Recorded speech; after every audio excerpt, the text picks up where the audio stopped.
99% of his net worth was accumulated after his 60th birthday. 99% of his net worth was accumulated after his 60th birthday. Now, when he was 60, he was a billionaire, absurdly successful by any metric, but he became worth over $100 billion from age 60 to he's 94 today. And so the reason that's the case is that how compound interest works, it's not necessarily about what your returns are, it's about how long can you keep it going.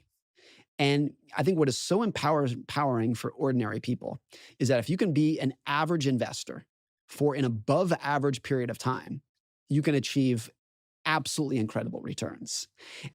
The truth is that you don't need to do anything extraordinary with your returns. You need to have extraordinary patience.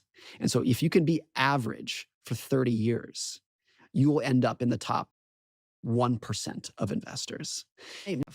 Because they had the one skill that actually mattered, which was just patience and discipline. And that's all you need. That's the only thing that you need. And so if you have a mindset where you're worried about losing the money that you have, do you still recommend that people invest in the stock market? Yeah, but it's always, the question is how much. And so I have that fear. I've never been buried in debt. I've always been a diligent saver. But I probably have, and if you put me on the psychologist's couch, you can maybe pull a string of why this might be. But I've always had kind of a worst case scenario, prepare for the worst mentality of everything that I've done in life. So I think that's why I've been a big saver.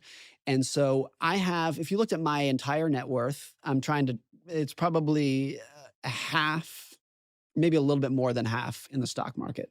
Most financial advisors, if you looked at somebody my age and my income, would say, you can have way more than that.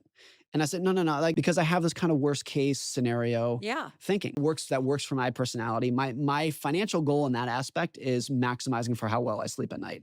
I have no desire for my tombstone to say he was in the top 5% of investors. I want to use money as a tool to help me sleep at night. That's the metric I'm going for. And I think there's no amount of investing return that can compensate for waking up at 2 in the morning and saying, oh shit, am I doing this right?